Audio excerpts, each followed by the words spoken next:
Sinnott, our membership coordinator, wanted me to tell you guys that some of you folks might have signed up for memberships last week or this week. She's all caught up now, and so your cards are down at the front desk, so you can stop there and pick up your membership cards. Otherwise, we'll mail them out to you. Let's see, and then at the end of the program, we have coffee and cookies, so everybody's welcome to kind of stay here and partake and visit. The coffee is a donation from Victor Johnson of the Dalles Coffee Company, so it's excellent coffee, so make sure you get a cup. And then also next week, Linda Wilson's going to be displaying some of her yard art creations, so you'll be able to purchase those next week. And also she's got a couple of other items that you can purchase to kind of support the courthouse down near the exit door. So a couple of birdhouses and some metal artwork. So if you're interested in any of those, contact Linda and talk to her about that. So without further ado, I'd like to welcome Susan Hare. She's the museum registrar at the Columbia Gorge Discovery Center Museum, which she says makes her in charge of all the stuff there. So, and there is a lot of stuff, and there's a lot of stuff to know. And one of her passions has been researching the Umatilla House Hotel, which was, one of the big institutions here in the Dalles for generations, and it's been gone since the 20s. So she's trying to kind of revive the memory and remind us of just what a significant part of our community it was. So, without further ado, here's Susan.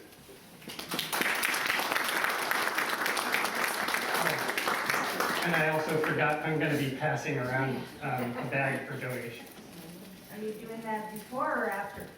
Right now I'm going to pass it around. Well, I guess my first slide was to introduce myself, and I don't really have to do that now.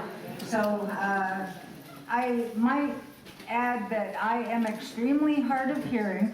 This is a really long talk, so if you've got questions to ask me, you're going to need to wait till after the talk so that you can shout it out or come closer and I can hear it, and that way we won't have to bring things to a screeching halt in the middle of the talk, because I got a lot of history to give to you. All right, so tracking history is like chasing wild rabbits. Let's follow some rabbit trails as we learn about the Umatilla House. My passion for digging up history about the Umatilla House stems from my childhood. My grandparents, Roy and Hattie Johnson, owned a log cabin in eastern Oregon. Or rather, they were partners with a group of hunting buddies who had purchased it in the early 1940s, including Roy's brother Harry, Cecil Byers, Dick Brace, Bill Myers, and Fred Weddle. This photo shows Dick Brace and the man who built the cabin, Elmer Johnson, not a relative. It's always been known as the Johnson cabin. My dad told me the rocking chairs in the living room were bought by Fred Weddle from the Umatilla House when furnishings were sold at auction. Possibly the old wood cook stove as well. And that's my dad sitting in the top picture. Believe it or not, that's me in the middle picture there off to the right with my ex-husband Lee. I grew up spending many weekends at the cabin, eating meals at the table in the breakfast nook with this artwork, the stag at bay looking down on me. Not very appetizing during mealtime, but it also triggered the study of the history of the Umatilla House. I learned they had a copy of this artwork hanging there. It could have been the copy from the Umatilla House that found its way to the cabin through Fred Weddle.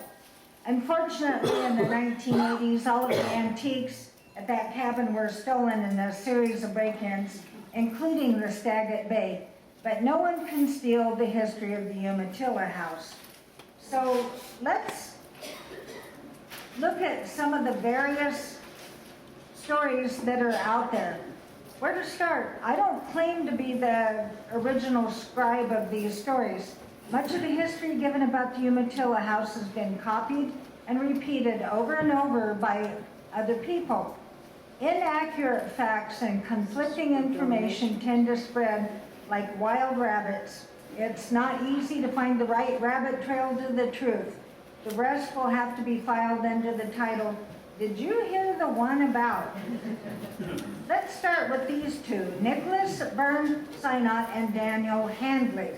No one can separate the Umatilla House history from the two men whose lives became forever entwined with it. Articles often refer to Nicholas Sinnott as Colonel and Daniel Handley as Major. The titles of both of these men were purely honorary, which was the custom of pioneer times. Historians do agree that Sinnott and Handley were both from Wexford County, Ireland. While historic notes say they didn't know each other until they met in Oregon, their shared origins must have created a bond. Nicholas Byrne Sinnott was born June 1832 near Ogford County, Wexford, Ireland. His parents were Nicholas Sinnott and Mary Byrne Sinnott. He had two older brothers, John and Patrick, and three younger brothers and two sisters. Daniel Handley was born in Enniscorthy County, Wexford, on February 21st, 1830, son of John Handley and Elizabeth Murphy Handley. His father was a carpenter and also kept a cabin at their home on the banks of the river Slaney. Both men were affected by the Great Potato Famine. One account says Handley's father and younger sister died in the famine in 1847. In 1849, in the wake of the famine, Nicholas Sinnott, aged 19 years, and his brother Patrick immigrated to America, first going to Peoria, Illinois, where Nicholas found work in a hotel. After he immigrated to America, Daniel lived in Scranton, Pennsylvania with his younger brother, John. John Handley went on to become a famous Pennsylvania judge held in high reputation, which meant that his life was recorded by a biographer who reported that he immigrated in 1854, came across the Atlantic and ended up in St. Lawrence in Canada. Chances are high that Daniel set sail with his brother. Nicholas later found employment at the Planters Hotel in St. Louis, Missouri, which at that time was the finest hostelry in the Mississippi states. In 1861, he returned to Peoria, where he met his brother, Patrick, who had just returned from a trip to California. Together, they started for the Pacific coast, going by the way of the Isthmus of Panama, and reached Portland in March of 1862. In 1862, Nicholas and his brother Patrick Sinnott leased the old Columbia Hotel in Portland. It's uncertain just when or how Daniel Handley became involved, but stories say he too was one of the proprietors of the Columbia Hotel. Surely his experience as a carpenter and a painter made him a valued member of their staff, as well as his background living with his dad who ran a tavern. At the time, Nicholas Sinnott and Dan Handley were both in their early 30s. The Sinnott's cousin, Catherine Kate Byrne, worked for them. Catherine Byrne was born in Chapel, Wexford County, Ireland, and later immigrated to Peoria, Illinois, and moved on to San Francisco, then Oregon, then Portland. The time that Daniel and Kate Byrne spent working together at the Columbia Hotel in Portland blossomed into romance, and in 1863, the two were wed. Let's turn our attention to the early years of Dalles City. This photo by Carlton Watkins shows a view of the Dalles in 1867, looking west from Sunset Hill, which is today known as Cirrhosis Park. You can see some of the buildings down in the center of the photo. Those are the Fort Dalles military posts. Documented ownership of the land where the Umatilla House was located began when Winston D. Bigelow filed a claim on November 22nd, 1853 of 320 acres of land under the Land Donation Act. But a lawsuit resulted questioning whether Bigelow could lawfully claim this land, which had been a part of the Fort Dalles military reservation. The order for a military post along the Oregon route was vague as to the specific location. The required order and signature from the president was never issued. The Army failed to officially define and fix the military reservation limits until September 22nd, 1859, at what time the limit of the reserve was reduced to 1 square mile. Bigelow's claim was upheld by the Oregon Supreme Court. A trip to the vaults of the Wasco County Courthouse and some online research produced more interesting finds. Bigelow sold the property to Orlando Humason, who in turn sold several properties to Henry Perry Isaacs on January 5th, 1866 for $1. The land under the Umatilla House was designated as Lot 8, Block 2. The Umatilla House was located on the northeast corner of First and then called Main Street and Union Street in the Dalles. The site is now occupied in 2024 by the Riverfront Lewis and Clark Festival Park. The hotel was built by A.J. Nixon of the Nixon Brothers in 1857. In 1858, the Umatilla House, under A.J. Nixon proprietor, was listed as the city's leading hotel.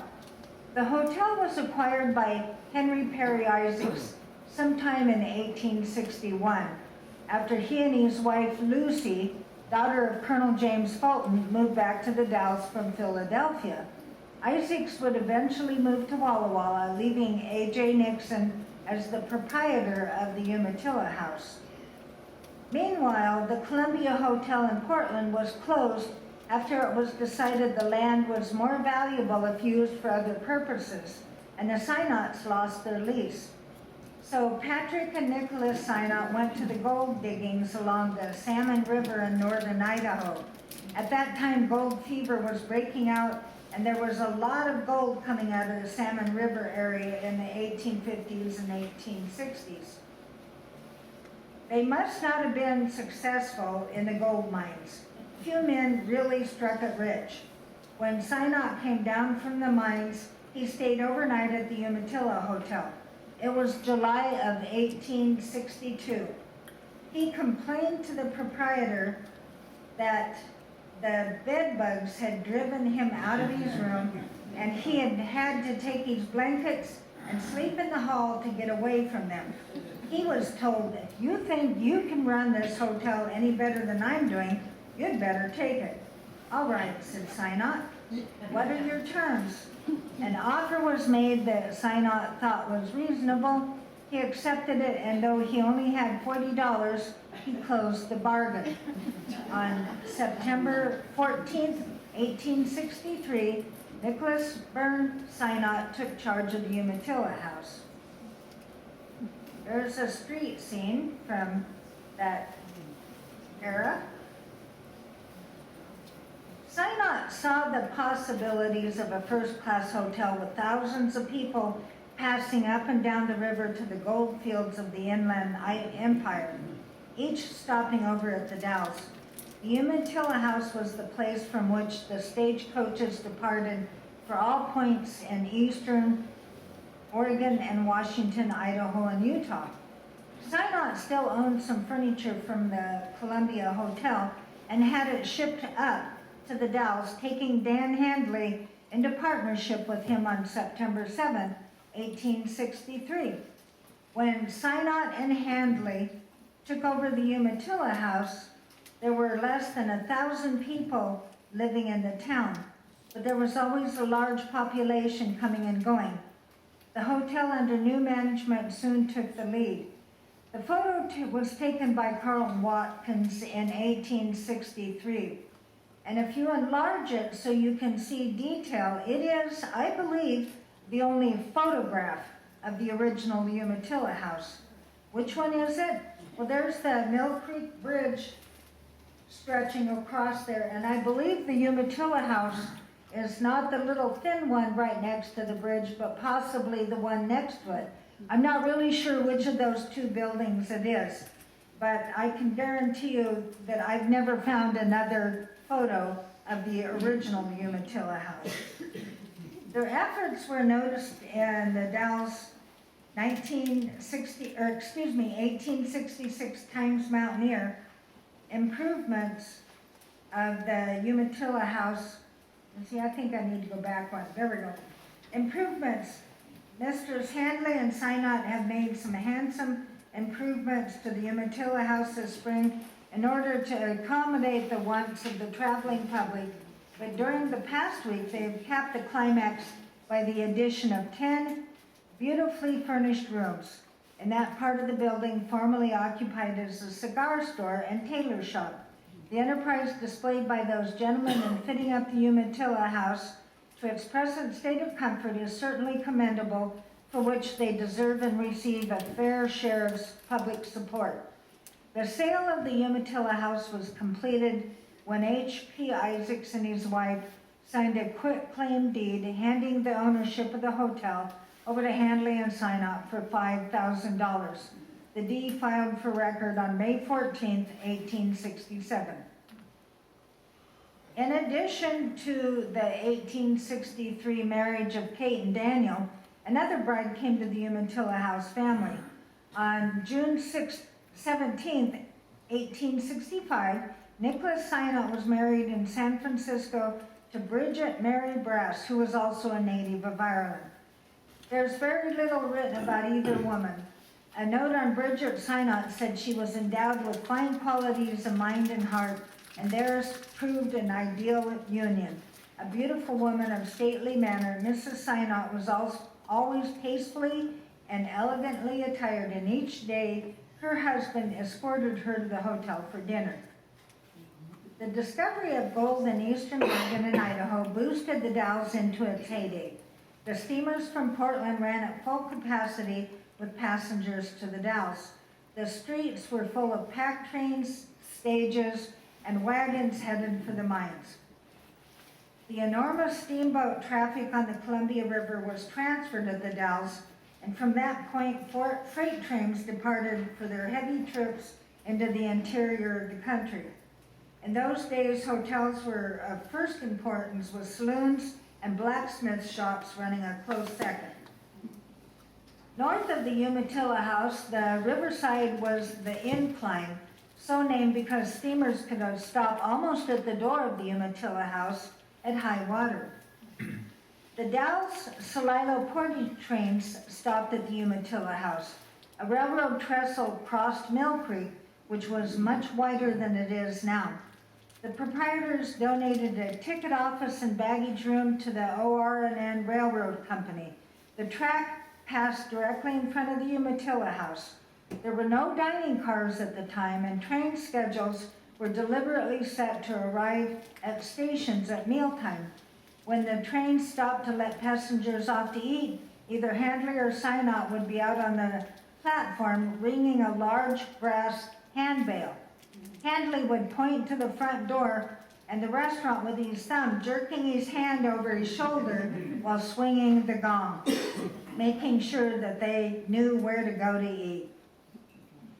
The year of 1862 was known as the hard winter, when snow fell to a depth of 3 feet and laid on all winter from Christmas until spring.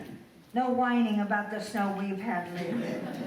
When the snow began to melt, the river flooded.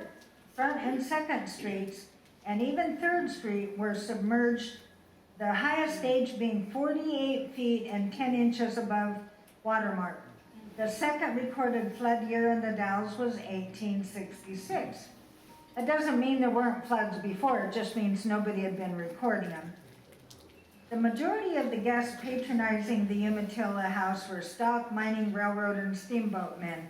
Scattered among them were military men from camps and forts, and the usual numbers of adventurers, gamblers, and hard characters. Surprisingly, the Umatilla was mostly free of brawls. Only one shooting scrape there is on record. Charlie Mitzdorf, a bartender, was killed by a man he was trying to throw out. However, the index to Wasco County court records shows that Dan Handley demonstrated that fighting Irish spirit more than once. 3 times in 1865, Daniel Handley was engaged in fighting within the city limits. There isn't a lot of detail about the court cases, but he was fined twice and involved in a 3rd case where the other person was found guilty of throwing the first punch. Handley was a big man, eventually tipping in the scales at over 300 pounds. I would guess he would have been a likely candidate to serve as the bouncer for saloon guests who overindulged in spirits. Yet it was also said that Major Dan Handley was a noble man with his heart in his hand, and he had the same smile for the rich and poor alike. Daniel and Kate Handley had 2 children, a son, John Edward, and a daughter, Elizabeth, whom they called Lizzie, born November 16, 1863. Lizzie died at a young age of what we don't know. Her grave in the St. Peter's Catholic Cemetery is marked Elizabeth, daughter of D.N.C. Handley, died May 7, 1867, aged 3 years, 6 months, and 21 days. God took thee in his mercy, a lamb untasked, untried. Again in 1871, another flood year occurred in which considerable damage was done to the business district. This was also the year of the first disastrous fire, which broke out August 17, 1871, near the Globe Hotel, where the French Bank was later built. Fully half of the town was swept out of existence. On June 23, 1876, the Columbia River once again flooded. At 4:00 a.m., the river was 51 feet, 3 inches above the low water mark. On October 27, 1878, another fire originating in the Korma Saddle Shop on 2nd Street burned all the property between Federal and Washington Streets below 4th, including the original Umatilla House building. When the old Umatilla House was burning, it made a roaring big fire. Charlie Durbin had just rode in from his horse ranch at Antelope, and in the crowd across the street watching the blaze, he found Colonel Sinnott just roaring with laughter and plumb full of hilarious halloos. "What's the provocation for all the hilarity, Colonel?" asked Charlie. "What is there to laugh at when you see your own big building burning up? What in the hell's the use?" Colonel Sinnott slapped Charlie in the back and said, "The bugs, Charlie, the bugs. For years I've been fighting off those damn bed bugs, but they refuse to be killed off. Now we've got them. No bugs can still bite after coming through as hot of a fire as this. And lucky it is there are no fire escapes for them to come down hand over hand. Hooray, hooray!" Sinnott and Handley began to rebuild the hotel. Business was good and they had almost completely paid for the new building, but before the hotel was finished or all the furniture was moved in, another fire swept that part of the city on May 21st, 1879. Within 3 hours, with winds whipping the flames into fury, the greater portion of the business district in the Dalles was laid to ash. Once more, the Umatilla House was a pile of smoking ashes, and nearly everything the firm owned was destroyed, entailing a cost of $35,000 to $40,000 with no insurance. The embers had hardly cooled before the plans for a new building were being prepared, but the fire had left Sinnott and Handley almost penniless. They had spent $75,000 and borrowed all they could, and the local merchants could give them no more credit. Hearing of their misfortune, Corbett and McClay of Portland, a wholesale grocer, offered to stake them to merchandise and hardware.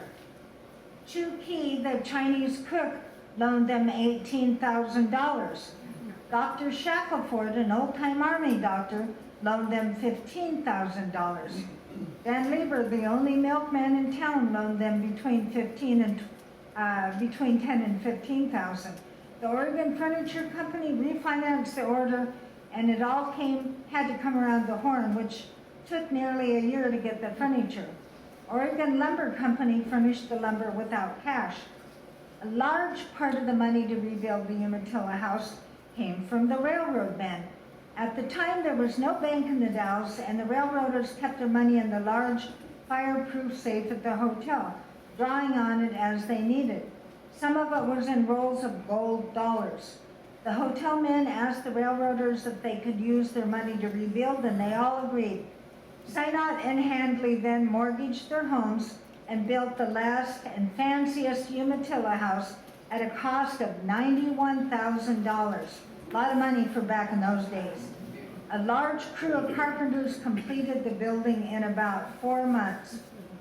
When the third and final Umatilla House opened for business October 25th, 1879, it was a luxury hotel. Sinnott said they opened up the door and borrowed $5,000 from French and Company Bank to make change. Within 3 years, they didn't owe a cent, so business was good. The new Umatilla House was a 3-story structure.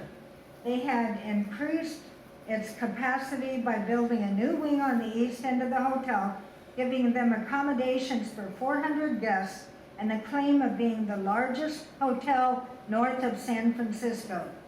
A year after the fire, on May 20th, 1880, the Dalles Chronicle reported Handley and Sinnott had erected the new Umatilla House, a solid 3-story wooden building, 95 feet by 120 feet, containing 130 sleeping rooms with a large and commodious billiard room, office, sample rooms, dining hall, and kitchen with storerooms and woodyard, a basement, in all accommodation for 400 guests.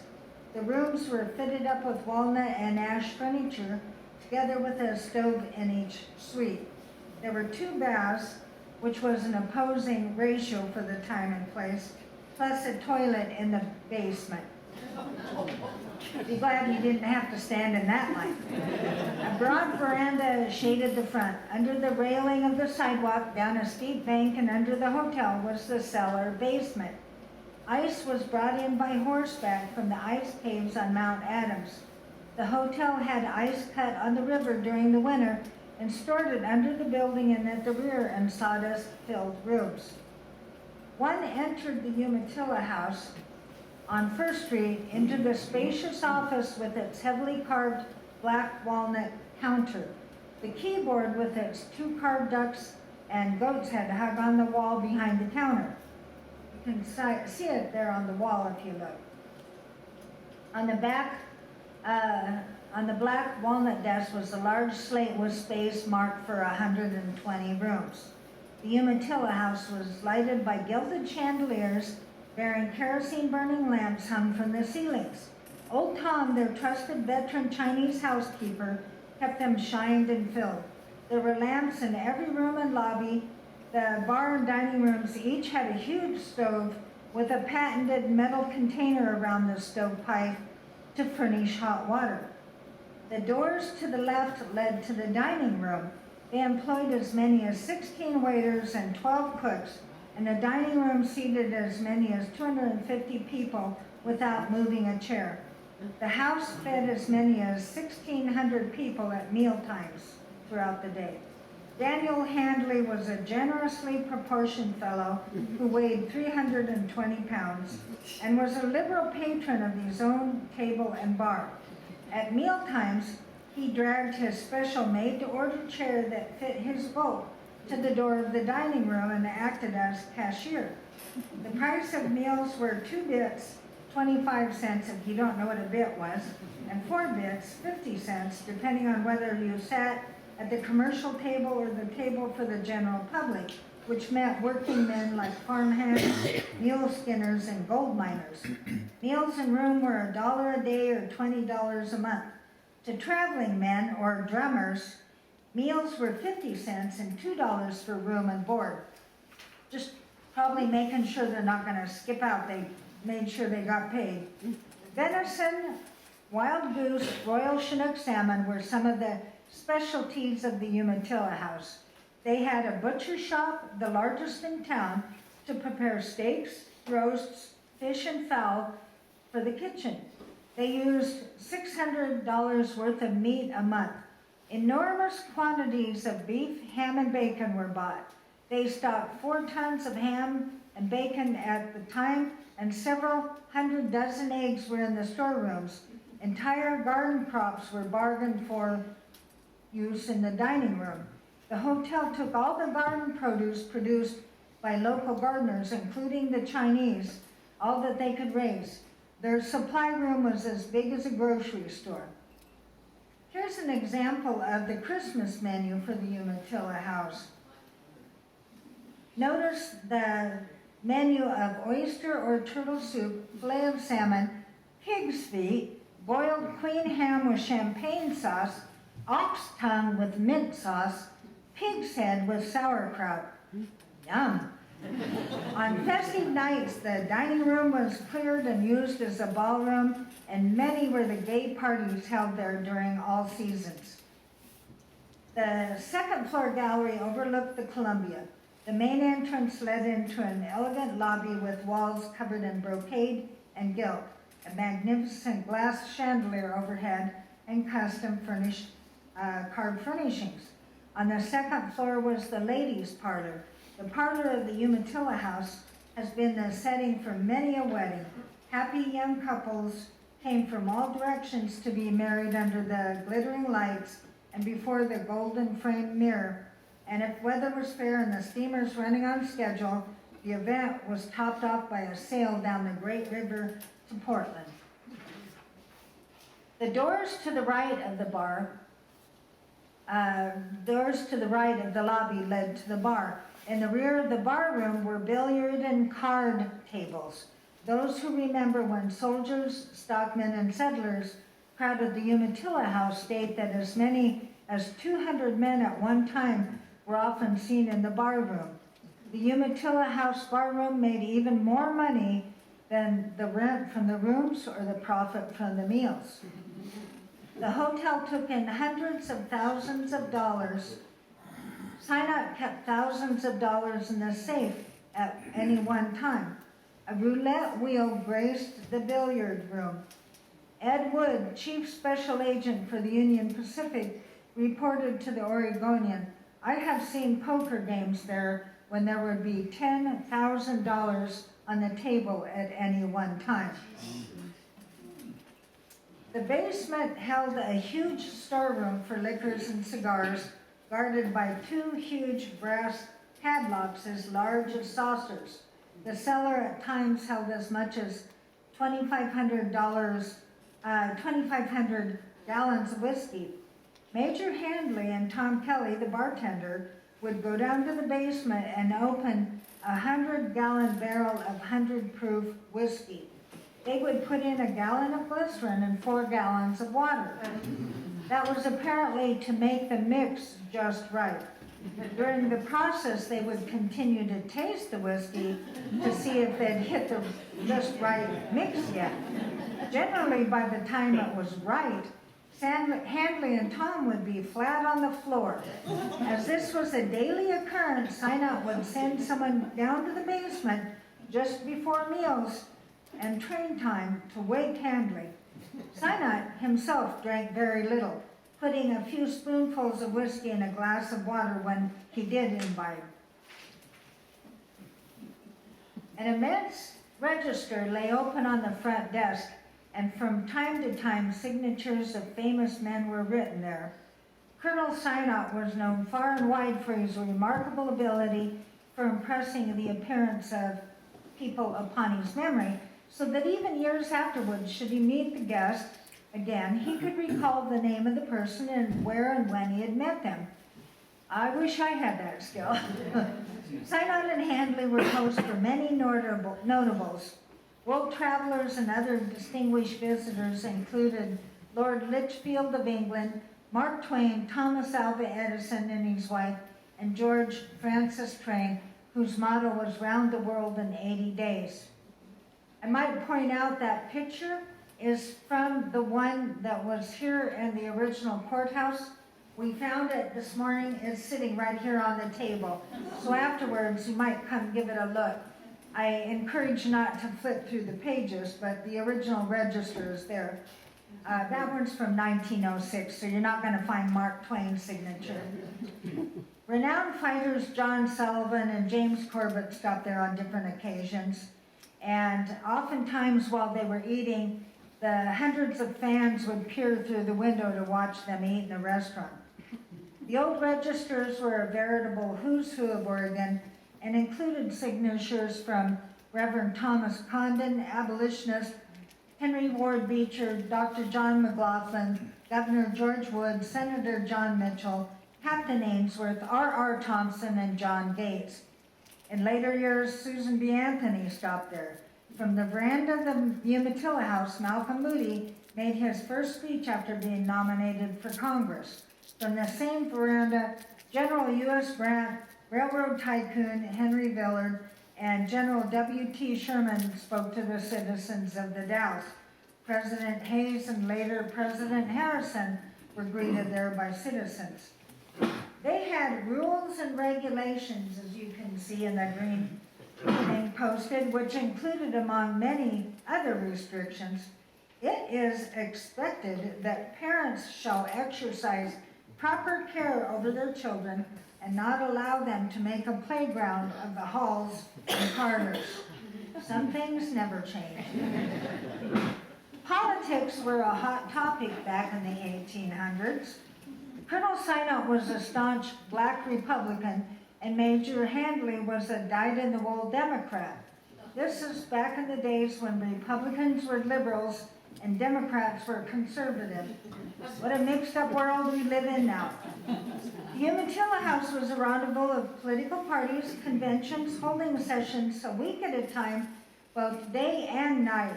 The political future of Wasco County was built up and carried through in this hotel. Sinnott and Handley took an active interest in state and local politics. Sinnott was an informed authority on the political situation in the state and in forecasting election results. Dan Handley served on Dalles City Council in 1866 and again from 1881 to 1883. Nicholas Sinnott served as councilman from 1876 to 1878. At a time when two factions in the county were striving for supremacy, a gentleman from Dufur was delegated by one party to ask the colonel about certain political terms which were to occur. The colonel, noted for his ability to prophesy coming events of this nature, his opinion was valued. The delegate stayed at the Umatilla House for 3 days in an effort to wrest from the colonel certain details. When his stay had terminated and the gentleman was on his way home, someone asked him how he had made out with the colonel. He replied, "I guess I made out fine. The colonel found out everything I knew, but I didn't find out anything I wanted to know." This showed conclusively that the manner of man the colonel was, his ability to juggle conversation, his political strength, and his perhaps private keeping of that information, which is why he was so trusted. There are a couple of stories in particular that center around life in the Umatilla House. I think everyone's heard the one that Colonel Sinnott became known for claiming salmon were so plentiful in the Columbia that one could walk across the river on their backs. Another of Colonel Sinnott's famous fish stories involved humpback salmon. The first one known to be caught near the Dalles. The salmon, unlike the ordinary type, had a large rounded hump just back of its head. The colonel, believing the fish of sufficient interest, displayed it in the front of the building.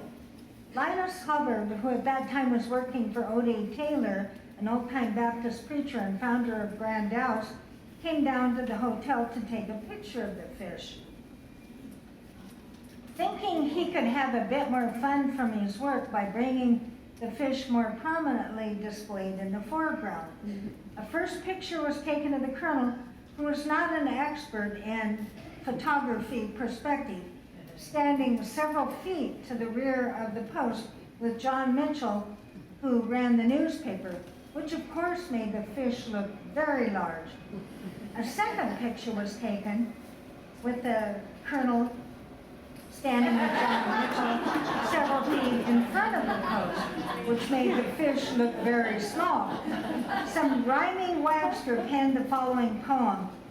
Colonel Sinnott went a-fishing not very long ago and caught a fish that looked like this, at least he told them so. He invited all his neighbors to come and take a look and sent for D.C. Heron to have its picture took. The fame of the colonel's fish spread throughout the town. It brought the folks from many miles around. But when the crowd had assembled, the colonel's fish, it looked like this. The colonel said, "My, how it's dwindled."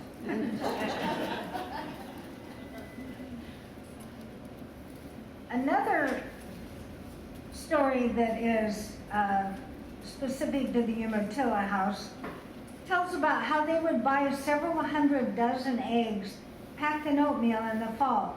Once, Judd Fish, Sinnott's son-in-law, bought 300 dozen eggs from Matt Peasley, who was a tavern keeper at the Big Klickitat River Bridge on the old road from Goldendale to Glenwood. Peasley had a flock of chickens and a surplus of eggs. To store the eggs, he was hard-boiling them and packing them in straw. He was scratching his head on how to dispose of them, so he hauled them 50 miles to the Umatilla House and offered them for sale. He carefully packed a couple of layers of fresh eggs on top of the hard-boiled eggs. Judd took a sample egg to the bartender, Tom Kelly. He broke it open, saw it was fresh, so Judd bought the eggs for 4 cents a dozen. But when a Chinese chef tried to crack one open on the fry pan, it bounced out of his hand and rolled across the floor. He sent for Judd, who discovered the problem. He put the egg on the meat block and whacked it in 2 parts with a butcher knife. That goggle-eyed yap hard-boiled those eggs.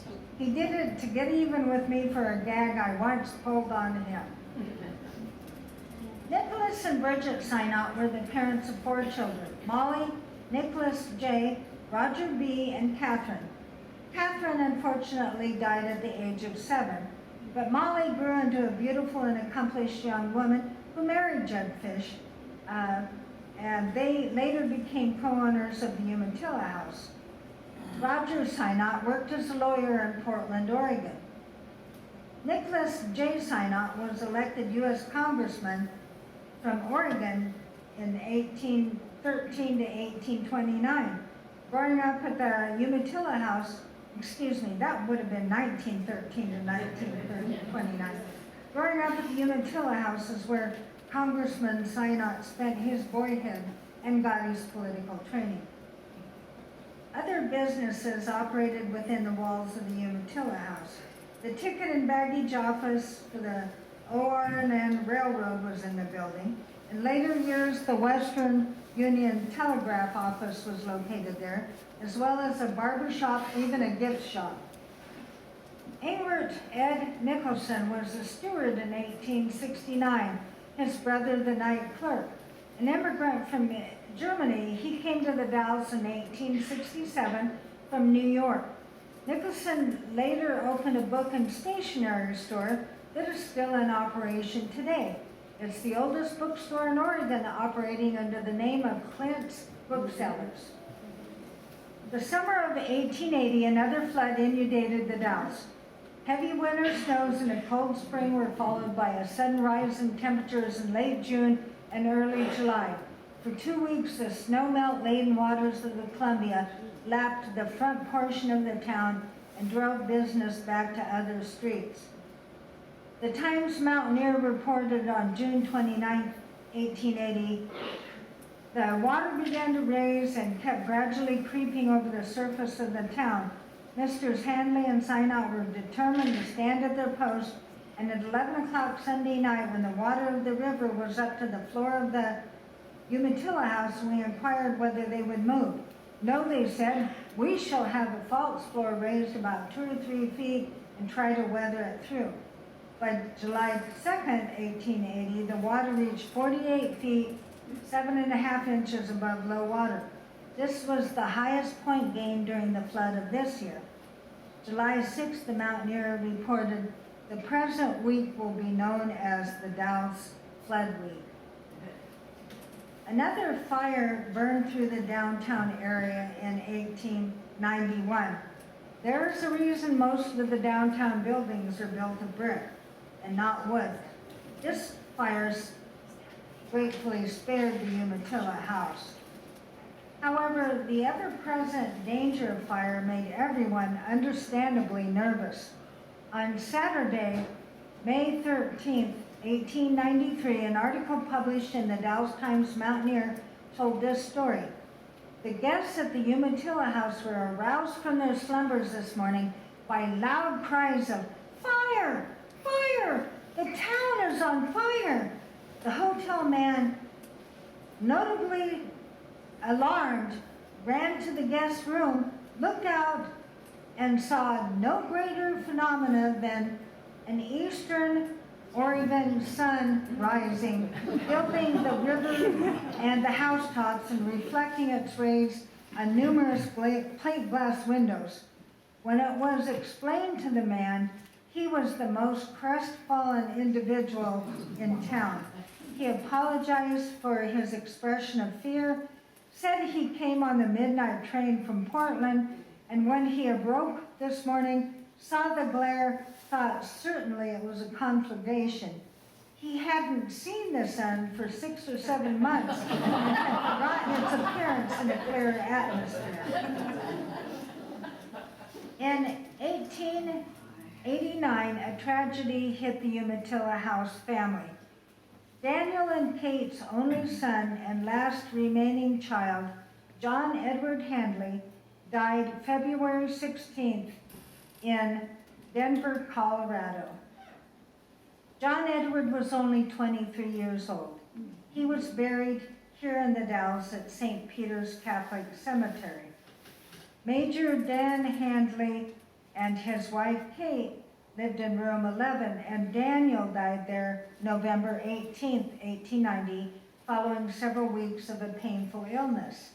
He was a very large man, requiring an appropriately large-sized coffin. The coffin had to be tipped on its side to get it through the door. Coming out bearing the late Major's body, it was of course impossible to tip the coffin back on its side, so a door jamb had to be removed. He was buried in St. Peter's Catholic Cemetery next to his beloved children. You can see Lizzie's grave right there to the left. After Daniel Handley's death, Judd Fish, husband of Molly Sinnott, entered a partnership with his father-in-law in 1892, becoming a co-owner of the hotel. Fish recalled that when he entered the business, he opened the safe and found it full of currency. Upon inquiring, he found that the money belonged to Mr. Sinnott. He asked that the money be counted before he took over the clerical job, and it was revealed that there was more than $13,000 in currency at the time. Judd also found a bundle of IOUs dating back to 1879, amounting to more than $16,000, none of them ever repaid. The accounts ran from a few cents to $900. Fish had full control of the business end of the hotel for 15 years. He put in steam heat, electric lights, and call bells. Rates were $1.50, and $2 per day, with baths an additional 50 cents. In 1894, severe weather and flooding struck the entire West Coast, and the Dalles was no exception. On June 2nd, 1894, the Dalles Chronicle reported, "The floods are not confined to the Columbia, but have extended all over the West Coast. The Fraser is higher than ever known, while the Sacramento and streams of Southern California are raging. 3 persons were drowned in the streets of Los Angeles. In Colorado, every stream is a torrent. The Dalles Chronicle stated, at noon, First Street was out of sight, being underwater from Mill Creek to the grade at the east end. The water measured 3 inches higher at noon than at 6 o'clock this morning. This morning, the water had taken possession of 3rd Street from Port West down by the Union Pacific, where the tops of the coal cars are just visible. That black streak in the front, that's the top of a railroad car. The Umatilla House put in another false floor last night, which is its limit for the lower story. Should the rise continue, the range will be moved upstairs and business kept on as usual. Judd Fish said he's in it to stay as long as the roof is dry. An iron pot floated up the street to our office door this morning, which convinced us it was time to move. Iron pots floating upstream indicate extremely high water. The man with the longest legs now wears the broadest smile because it's further from his body to the street. The Baldwin Opera House was next to the Umatilla House. After the flood of 1894, Fish had to remove the veranda. The 1894 flood was not the last one. During the flood of 1897, the Dalles Weekly Chronicle ran an article on May 22nd titled, All About a Cat. The Umatilla House boasts of a small family of cats which make their home in the big basement. Among these was a big white one that was a particular favorite of Stewart Wilson. The rising waters caused them to seek quarters on beams and sills. Yesterday, Wilson heard one of them crying mournfully. He went to the lower back porch and leaned over the railing trying to see where the complaining cat was. He couldn't see, so he stretched out a little bit further and then a little bit further again. He thought he could catch a glimpse of her, but not so sure, so he uncoupled another inch, which was just half an inch too much. Gravity began to work. Slowly his heel started skyward, while his frantic hands grabbed vainly after some saving hold, and he ended up striking the water head on and disappeared from view.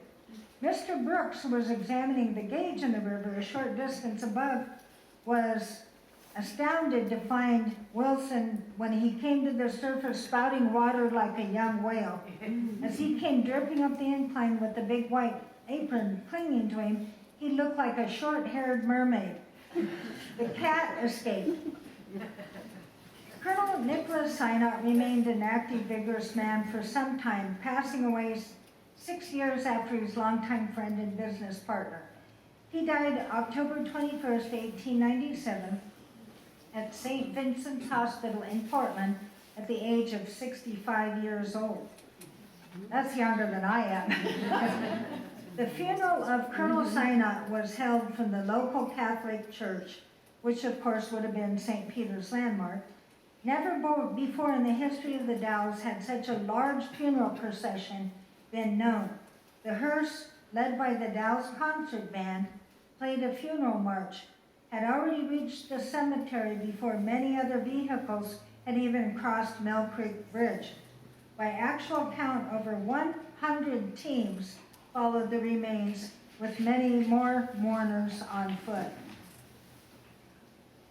He was buried at the St. Peter Cemetery not far from his former partner, Daniel Handley.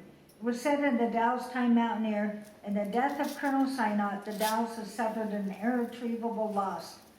He will be missed by all, though his memory will remain fresh with those whose privilege it was to know and number him as a friend. Colonel Sinnott's son, Roger, an attorney, was in partnership at the time with Alfred Bennett, a well-known Dalles judge. You all know the Bennett-Williams house. That was where Alfred Bennett once lived. Roger resigned this position on his father's death to help Judd Fish, his brother-in-law, run the Umatilla House. After Sinnott's death, the changes to the hotel were not lost on the public. The Dalles Chronicle reported in September of 1897, Umatilla House office is being changed so that old-timers feel lost on entering it. The counter has been moved up to the front, the big safe placed in a corner of the bar room, the door between being removed, and everything else is moved. Sounds like the grocery food basket upset that happens at Fred Meyer all the time. Mary Bridget Sinnott died November 30th, 1902. Catherine Kate Byrne Handley died in 1906. She was said to have been a gracious and generous Catholic woman. She was attended to by a grandniece the last 4 years of her life. The date of her obit was August 20th, 1906. She was survived by a sister in Wexford County, Ireland, while her 2 sisters in San Francisco, her 2 children, and her husband had all preceded her in death. The glory of the Umatilla House declined in large part due to progress. With the coming of the telephone, it was no longer necessary to meet in person to communicate. Railroads installed Pullman diner cars, so trains stopped at the station instead of the hotel. Steamboats lost passengers as they competed against trains that weren't hampered by the rapids at the Dalles. Stagecoaches were replaced by automobiles. Businesses, tired of coping with seasonal floodwaters, had finally moved from Main Street to 2nd Street. Judd Fish sold his share of the business to Thomas Crofton in 1906. The Sunday Oregonian reported December 16th of 1906, but the transfer of this hotel was the last link that connected the old hostelry with what might be appropriately termed the age of romance in Oregon. Fish served the town as councilman, treasurer, water commissioner, mayor, and recorder. Tom Crofton, having bought the hotel in December of 1906, had his challenges. When the Hotel Dalles was opened in 1909, the glory that was once the Umatilla House faded into memory. Tom Crofton kept the Umatilla House going until 1919. The Dalles Chronicle reported May 1st of 1924, the old Umatilla House, landmark of the early days of Wasco County and known from Nome to San Francisco as a palatial hostelry of the time, may be sold under the sheriff's hammer in satisfaction of a lien by Wasco County. The old building was traded by Tom Crofton for a beautiful home in San Diego. The Californian made the trade without seeing the old hotel. Got some swampland you want to sell? When he did, he decided to raise it and salvage as much material as he could. An article in the Dalles Chronicle, June 17, 1927, said, "Even in rooms where the plaster is falling from the walls and where debris litters the floor, one may catch glimpses of former splendor. A wonderful gold frame mirror, which must have cost hundreds of dollars, even in those days of low prices, was purchased this week by a local man for $5. Other relics of a bygone day were purchased for presentation to the Historical Society, which would have been the Fort Dalles Museum at the time. Stored indiscriminately in the large room at the north of the building are paintings that once graced the wall. The Umatilla House was torn down on June 26, 1929 by its new owner, Benjamin Salisbury. An article published in the Dalles Chronicle on July 3rd reported raising of Umatilla House now underway. All furniture, including beds, curtains, dresses, and commodes, has been moved from the upper floors to the hotel lobby and dining room and will be sold soon. We know a few of those pieces, bought at auction, ended up in a little log hunting cabin in eastern Oregon. The only remaining traces of the Umatilla House were scattered odd pieces of its costly furnishings purchased here and there by those who valued their historic significance or their beautiful workmanship. The Columbia Gorge Discovery Center has an old pump organ and one of the wall clocks, as well as a spittoon and some keys that came from the Umatilla House. Fort Dalles has the old keyboard, a chair, a register, a beer spigot, and the old Umatilla House bus. There's the register, and there's the old Umatilla House bus. The chairs used on the veranda at the Umatilla House are now at Fort Dalles Museum. The keyboard of walnut with its goat's head and pendant mallard ducks is now located there as well. One of the Umatilla House guest book registers is now part of the collections at both Fort Dalles Museum, one at the Discovery, and another is on the table right here that belongs to the original Wasco County Courthouse. Paintings once graced the walls of Mount Hood, the Columbia River, and the elk standing at bay. There was my clue for what I grew up around. The Brunswick and Balk billiard table mounted atop majestic lions graces, there's one of them, graces the IOF Fellowship Hall in the Dalles above Pioneer Electric, along with the billiard balls and cues and the metal string they use to keep score. So if you get a close-up look at those lions, they're pretty spectacular. Now that company made more than pool tables.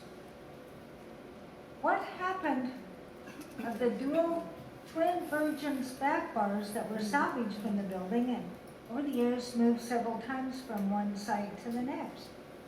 The often repeated story about the back bar made the claim that the twin Virgins back bars were hand carved in Milan, Italy out of mahogany wood and shipped at great expense around Cape Horn to its final destination in Oregon. We know that this back bar originally went to the Oxbow Coffee House. One back bar went to the Oxbow Coffee House and Restaurant in Prairie City, Oregon, 13 miles east of John Day. They still have it there. The other stayed in the Dalles, where there was a feature at the Turf Tavern, operated by Don and Ralph Bissett. The Turf Tavern was located where Zim's now stands. The back bar was later sold to the Portage Inn in 1974 for $2,500, where it graced the Portage Lounge for many years. The Portage Inn was eventually sold and renamed the Shiloh Inn. There's a photo found in the kitchen of the Shiloh Inn that shows the back bar in the early 1900s. But why do none of the photos of the Umatilla House bars from the 1800s show the Twin Virgins back bar? I could never understand that. In May of 1920, I was contacted by someone who told me that MKM Hotels had bought the Shiloh Inn and was remodeling and planning to move the back bar. I contacted them and suggested the back bar come to our museum. They were supportive of keeping it in the Dalles and graciously offered to donate it to the Discovery Center. But by the time I learned about the change, the back bar had already been removed by construction workers in preparation for the remodel, and it was already loaded out onto a truck. By the time it came to the Discovery Center, it was in pieces. It would take a lot of money to restore it, and someone with expertise. I began doing research. Carolyn, I see you with the look of horror. It's still in pieces. I found an expert online and contacted Lou Marshak from Du Bois, Wyoming. Marshak does professional restoration of vintage bars, pool tables, and slot machines. He was well familiar with that particular model of a back bar. I told him the local story of it being made in Italy, carved from mahogany, and arriving on a ship that sailed around the Horn. He laughed and told me every vintage bar has a similar romantic story that came around the Horn. What I learned was the local history on that back bar was not even remotely true. He told me the truth was The back bar mirror frame was manufactured in the USA by Brunswick Bulk Colander Company that made the pool tables, and the bar was listed in their 1904 catalog as the Los Angeles model. He sent me a copy of the catalog page as proof. It was made in the USA of quarter sawed golden oak and birch with a mahogany stain, and most likely arrived in the early 1900s by railroad. Having seen the back of the bar, I have to verify it's not solid mahogany. The finish is definitely a wood stain. I also learned that restoration would be expensive, perhaps costing over $20,000, so the bar has been quietly stored at the museum until we find a champion to do the restoration. We have vowed never to send it out of the Dalles, so it may not be available to the public now, but we hope someday to get it back where the public can view it again. But here's a puzzler. This is a rabbit alert. One of the more interesting wild hares I had to track down was the conflicting information on the date Daniel Handley died. Handley, like many Irish immigrants, was a Catholic. He and his family were buried in the St. Peter's Catholic Cemetery. But I found a jumble of conflicting information. A transcribed copy of his obituary gives the year as 1890 of his death. A typewritten transcription of an article said he died in 1891. Also refers to him as Dennis Handley, which was not his name. His wife obituary gave the year as 1890, but his headstone says he died in November 19th, 1891. There were multiple newspaper records about his death. Looking in 1891, in the November and December of that year, there was no mention of his death. But in December of 1890, and several times early in 1891, there are public notices on his estate. One newspaper can have an incorrect dateline, but the chances of 6 or 7 publications all listing the year wrong on the dateline and the content are pretty small. And here is some additional evidence. After I gave this talk to the Wasco County Historical Society in October of 2019, I walked into my office the next week to find that library volunteer Sandy Buce had left me a photocopy sent to her by a man who was a stamp cancellation collector. It held a letter about the Dalles, and he had sent a photocopy of it along, so thinking we might find it of interest. The letter, coincidentally, was from Dr. William Shackelford, who was the attending physician at the death of Daniel Handley, as well as a good friend. It was written to Daniel's brother John in Pennsylvania, Judge John Handley in Scranton, Pennsylvania. The stamp cancellation bears the date of November 1890. The letter was dated November 19th, 1890. The letter begins, "It is my painful duty to inform you of the death of your brother Daniel Handley, which occurred last evening about 9 o'clock. That means that Handley died in 1890 on November 18th, not November 19th, 1891. The only conclusion you can come to is that the headstone date is wrong. And to back that up, I noticed, "May his soul rest in peace." My original thought was, clearly, this is a sign the stonecutter was perhaps tipping some Irish whiskey. Yet, other headstones, like that of John Baldwin from the Baldwin Saloon, have a similar inscription, but it uses the word pace as part of the Latin requiescat and pace, which I don't speak Latin, so pardon my pronunciation, which is the Latin blessing that means rest in peace. Most other headstones don't mix the Latin and the English together in one sentence. I asked local undertaker Mark Powell if he is used to seeing the word pace on headstones in cemeteries. He replied, only in Catholic cemeteries. Solving that mystery doesn't answer why the wrong date and year are on Handley's headstone.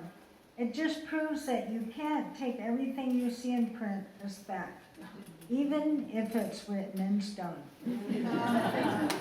So here we are,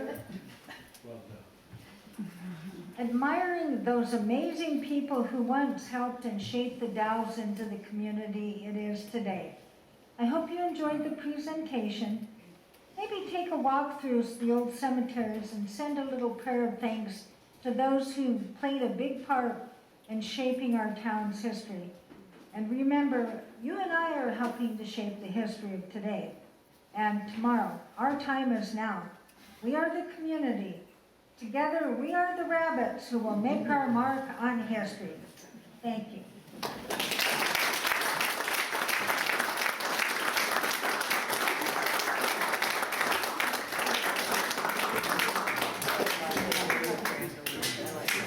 Does anyone have questions? Oh yeah, you're gonna have to shout because I can't hear squat. I don't know that person. So is that bar story the same for the Baldwin? I heard the same story for the Baldwin bar, is that the same? I can only do one voice at a time, people. Sorry. I think she's There at was a photo of the dining room, and in the middle of the dining room was a cylinder made out of steel of some kind. I believe that was the heating pipe, the stove pipe that heated the room with the cylinder that I had to really work to tear this top down. That was a patented device that allowed them to put water in it so they would have hot water ready. Your petroglyph at the very beginning, the rock that you showed up on the Oh, screen. that wasn't a petroglyph. That's actually a picture I took of a rock that was down between Dodson and Multnomah Falls. And somebody had spent a lot of time balancing it on the tip. That was the actual rock that was about this high and about that wide. And I wish I had my friend who had gone with me that day. I wish I'd taken a picture of her standing next to it for comparison. But it sat there like that for a couple of days, or a couple of months. Any other questions? I think Sandy had a question. We heard that same story about the bar and the Baldwin coming around the horn, is that also, you know? She's asking about the bar in the Baldwin. Did you know anything about the history of that barn? Bar? Fire in the Baldwin? No, the bar that's in the Baldwin. The bar, that We bar heard in the this- Baldwin. Oh, I heard the same story That about, was not on my radar. I don't know about that one. So Mark Linebarger would have to answer that. I heard that was billed as a copy of from an old picture. Well, I know you could take a picture of it and show it to Lou Marshak in Wyoming. He's still in business, so if you send him a picture, he might be able to identify where that came from. All right, well, thank you all for coming. We'll do the raffle. We'll have Susan draw tickets.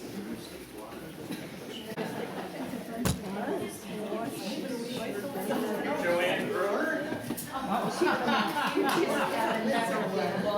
You're the lucky winner.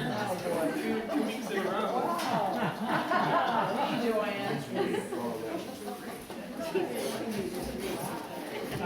The next is for the coasters.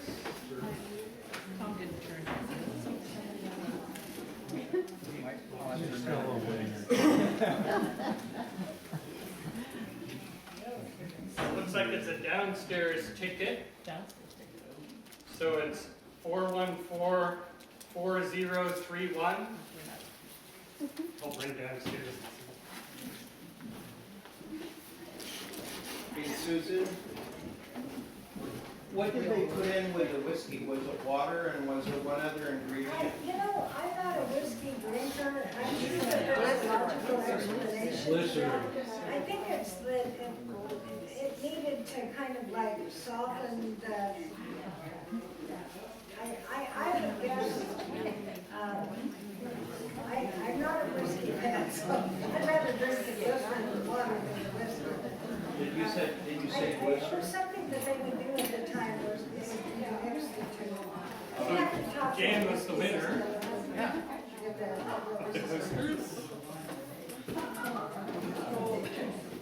So the next will be refrigerator magnet for wildflower and candy.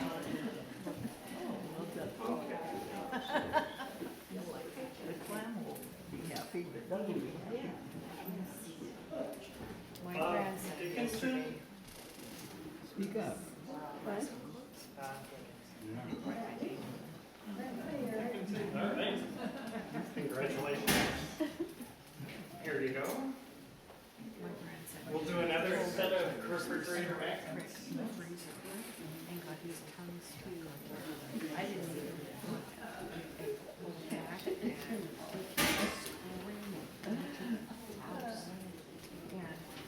Michael Glover.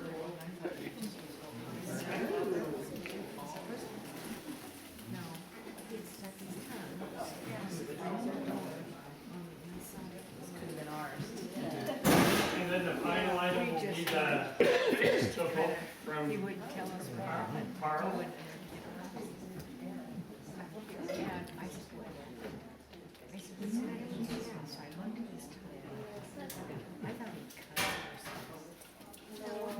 Linda Oram. Downstairs. Oh, that's, we'll try and grab her. Hey, Linda.